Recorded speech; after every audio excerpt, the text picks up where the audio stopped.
क्या कभी आप सोच सकते हैं कि एक शब्द अर्थ से अनर्थ कर सकता है? जी हाँ, उत्तराखंड में कुछ ऐसा ही हो रहा है। उत्तराखंड एक पहला इकलौता राज्य है जहाँ पर यूसीसी लागू किया गया हाल फिलहाल में, और यूसीसी लागू होने के बाद लिव इन रिलेशनशिप को लेकर वहाँ पर कई सारे विवाद खड़े हुए हैं, जिसमें लिव इन रिलेशनशिप का जो रजिस्ट्रेशन प्रोसेस है उसको लेकर विवाद खड़े हुए हैं। 16 पेज का डॉक्यूमेंट है, पुजारी से सर्टिफिकेट लेना है, ये सारे विवाद उत्तराखंड में हाल के दिनों में सामने आए हैं। लेकिन अब जो उत्तराखंड यूसीसी का जो लिव इन रिलेशनशिप के लिए जो शब्द इस्तेमाल किया गया है, खास करके हिंदी रूल्स में, उसको लेकर विवाद खड़ा हो गया है। वो शब्द है सहवासी शब्द, यानी कि सहवासी संबंध लिव इन रिलेशनशिप के लिए हिंदी में प्रयोग किया गया है। उत्तराखंड का जो यूसीसी का जो मैनुअल है, जो रूल्स आए हैं, उसमें अलग अलग शादियों के लिए अलग अलग शब्दावली इस्तेमाल की गई है, जिसमें कि आप देखें कि मंगल फेरे इस्तेमाल किया गया है जैन समुदाय की शादी के लिए, आनंद कारज का इस्तेमाल किया गया है सिख समुदाय में जो शादियां होती है, उसी तरह से सप्तपदी इस्तेमाल किया गया है जो हिंदू समाज में शादियां होती है।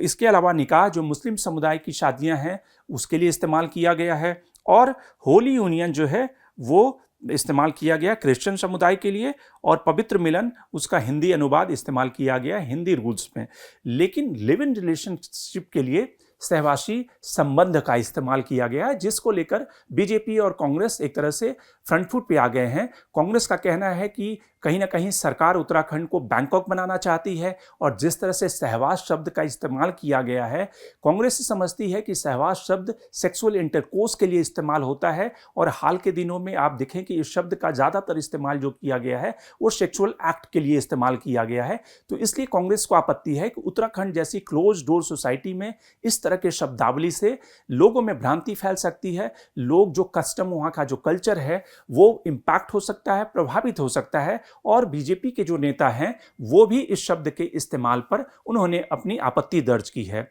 लेकिन जो एकेडमिक फील्ड के लोग हैं वो इस शब्द के डिस्टॉर्शन से परेशान हैं। उनका ये कहना है कि ये जो शब्द पुरातन काल में इस्तेमाल होता था वो एक पिता पुत्र या फिर कोई भी सहपाठी जो गुरुकुल में पढ़ाई करता है, सह और बाश दो शब्दों से मिलकर बना है, यानी कि इकट्ठा होकर रहना। इस शब्द का मतलब इकट्ठा होकर रहना है, न कि इकट्ठा होकर सेक्सुअल एक्ट करना है, जो लिव इन रिलेशनशिप में अक्सर हाँ मैरिज के बिना ये संभव हो सकता है। तो इसलिए इस शब्द पर आपत्ति है, न केवल एकेडमिक फील्ड के लोगों को बल्कि कांग्रेस और बीजेपी के लोगों की भी। हालांकि दोनों की आपत्तियां अलग अलग है, क्योंकि कांग्रेस बीजेपी को लगता है कि ये शब्द सेक्सुअल एक्ट के लिए इस्तेमाल किया गया है, जिससे उत्तराखंड की जो समाज है, जो क्लोज डोर सोसाइटी है, वहां पर भ्रांति फैल सकती है। और लेकिन जो एकेडमिक फील्ड के लोग हैं उनका ये कहना है कि ये जो शब्द संस्कृत से लिया गया है इसका पूरी तरह से डिस्टॉर्शन है, क्योंकि सहवास शब्द का इस्तेमाल जो होता है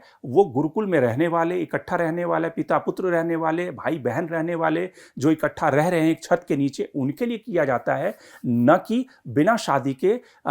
मैरिज के बिना सेक्सुअल एक्ट में संलिग्न रहने वालों के लिए इसका इस्तेमाल हो सकता है। तो कुल मिलाकर यूसीसी के लिव इन रिलेशनशिप को लेकर एक शब्द ने उत्तराखंड में बवंडर मचा दिया है।